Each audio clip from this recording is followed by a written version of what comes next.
Alright, let's go with copycat land. Symmetrical variation of the English, and I'm not going to deviate just yet. Okay, now I could just clamp down on that d4 square. And let's get there right now. White was maybe ready to get it in. So I think, I don't know about this setup, this arrangement right here for white. Maybe this knight is better placed on this square, and white would do better to have the bishop fianchettoed. I don't know. Because this f-pawn needs to contribute, I'm pretty sure, in some way. Let's go here for starters. I might think about pinning that knight, which is going to be helpful for maintaining control of these dark squares. This one in particular, 3 guys are already focused on it. And is it necessary to do this right now? No, it's... Well, I could play here and just take him out and then do like a little knight dance. Did you catch that? This is the dance eventually. f6, e8, c7, e6, and then finally he arrives in that d4 square. Or should I just play this? I'm torn between bishop g4 and knight f6. Not sure which is best, and I don't know if I'll be able to figure it out right now. Let's see. Knight f6. If knight f6, there could be h3, and then I'm not really going to have a great spot for my bishop, so maybe I should get this in while I have the opportunity to get it in. Sometimes I've seen a move like knight here just welcoming this exchange, and in the case of bishop takes, the knight recaptures, and you know, there's not that imbalance of bishop for knight exchange, and the knight will still be hanging around to watch out for that d4 square.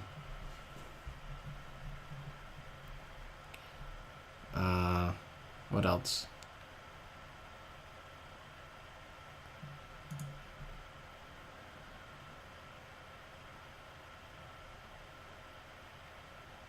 Okay, let's, is there any rush for taking this knight? I'm going to take him. Let's just get rid of that guy. Voluntarily, without being provoked. Because if I were to, let's say, play to f6, there is knight g5. And then there's tension between the bishops. If I take, I'm helping the queen develop. And the other thing is that the knight, by being on g5, is just preparing to free up the f-pawn's advance. Now, I could play knight here, but I'm not going to. If the pawn is going to push, I'll be quite alright with that. Because what's that going to translate into? I'll end up getting that dark square bishop. Okay, knight right here. Opposite color bishop ending. This could enter real soon. Knight takes, pawn takes, knight here, chop, chop. And that's exactly what we have. Now what?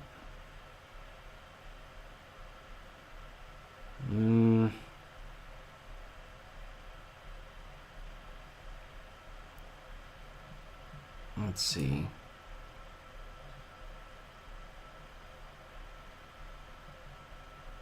Knight takes knight, pawn takes, knight d4. Ugh. What is the scoop? Should I avoid the knight exchange and then kick it away? I might want to do that. Or I might not want to. What do I do? Knight here? Take. I don't like just the opposite color bishop ending. I don't know that I really get anything fantastic. So, I'm not going to do it. No, I better come here.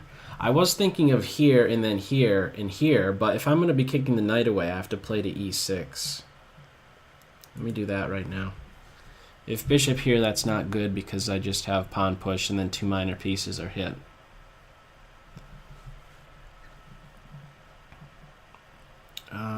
What else?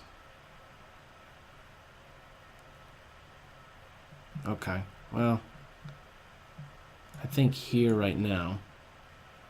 And, well, I'm getting ready to hit that, or crush the, shatter the kingside structure.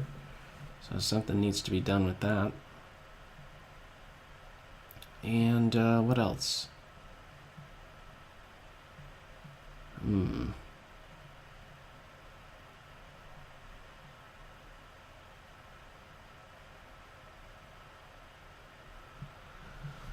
I don't know. Okay, minute 27. Something needs to be done with the bishop. I wouldn't be surprised if bishop here is maybe a best move, just sort of boxing out the knight. There is a disconnect, and this can't be correct. There's no way that that could be correct. So I'm going to take here with check first, and now play here. This is very inconvenient to have to meet. Fork, and the queen is constrained, so if the queen thinks she could defend f3, she's mistaken, because she would be overworked, overloaded, needing to watch both pawn and bishop. There's no time to resolve this tension. There's no time for in-between stuff. Knight takes here is soon to be lights out. I think it's the king that's needed to play there. And now, what next? Take the bishop, or... yeah, no.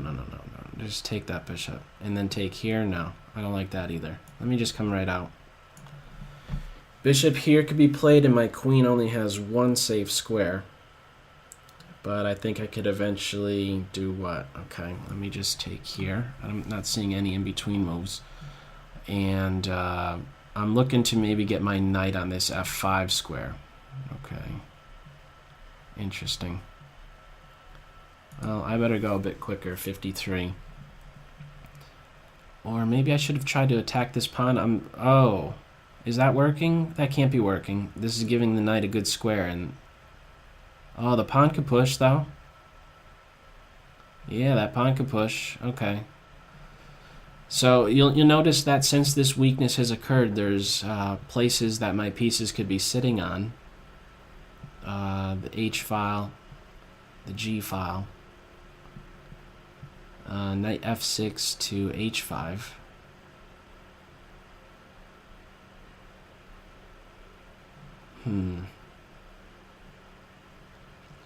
H2. Or excuse me, h3 is an only move. That's a big problem, isn't it? Or am I I'm running the risk of getting in trouble. If I take here with check, king here is the only move, queen back, otherwise I'm in trouble. I'm scared. There's probably something better, but I didn't want to have to calculate working myself into a pin. Okay, let's go here. Knight right here is probably good. Maybe get this rook involved a little bit. This is a little bit scary. Yeah, that's actually a little bit scary right there. Okay, now I'll go here. Is everything gonna be okay? Can I get this pawn? Whoa. Let's trade queens. Let's trade queens. Just move quick. Come on, you could do it. You could do it. And then the rook is gonna have to defend the pawn. I'm pretty sure. At h6 to f5. Just ready to take here. This pawn needs to be defended. This knight could play here and be hitting both of my pawns. That could be a problem. Let's do this. Or no, I should have played here first, because that pawn was a weakness. I could have been attacking it. Now knight here is good. This is an excellent move. Knight right here. It's a very good move. Knight trade. This helps out my pawn structure a real lot. And what I would like in this rook and pawn endgame is to get my king to f5. That's the plan. Get that rook to f5. Or excuse me, the king to f5. I want to basically just put pressure. And king here runs into mate. Pretty sure this is leading to mate now. An unavoidable mate. There's no way out. The king got a little bit too close to my pawns and was running out of squares right there. Good game. Let's back up because I should not have I should not have had that. Let's see. Let's see how we could take something away from this. let's flip that board. I wasn't able to really capitalize on that structure. I mean, maybe there felt like there should have been something once I took that bishop, but yeah, I don't know. And right here, another thing is you want to maybe be a bit careful about e4, because I will be able to get control over that d4 square pretty quick, you know?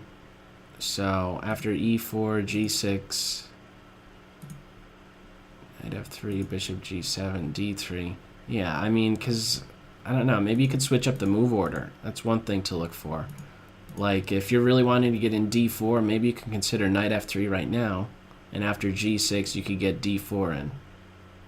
And then later follow up with e4. So keep that in mind. If you switch, there's a significant difference, in other words, behind or between knight f3 and e4 right here. That's one point. If you really want to get in d4 instead of going with the tame or d3, and well, yeah, you can't. I'm pretty sure. Okay, I didn't take advantage of it, but you can't allow the knight takes bishop, I don't think. So I think retreating that bishop is going to be better. And I mean, you defended well. The knight coming back to defend these weak points, and I was a little bit scared here to take this pawn. Let me think twice about this one. Let's see. Queen takes pawn, king f3. My queen is ready to be trapped. And my knight has pressure on it. I don't know. It just got really scary with this rook h1 idea. I wasn't seeing it all the way through. So I was a bit scared. So you defended well with the weaknesses you had on your king side. In this position right here, after the queens are off, how about this move right here? Okay, chasing the knight is fine, but right here, okay, you challenge this right here. Don't take my knight. Don't do it. Knight right here on e4. You're hitting both my pawns, and you're eyeing this support point on f6, which is just very important, because if my rooks get, let's say, too excited to go after your pawns over here or something, there's the possibility for you having a knight on f6. And should you get a rook on my back rank, a knight on f6 is allowing for a rook to g8 move, which would turn out to be mate. Or no, it wouldn't be. It wouldn't be mate, but I would be having to, well, I guess you could say at least perpetual, going back and forth on these two squares. But it's definitely a bit scary for my king to have this support point available for your own knight. So knight right here, do not trade knights. This is helping out my king position when you look at it. My king would love to be up towards the center, and now you give me that possibility. So avoid that knight exchange is my suggestion at this endgame stage, and I think you're just winning out. You're winning one of my pawns by force.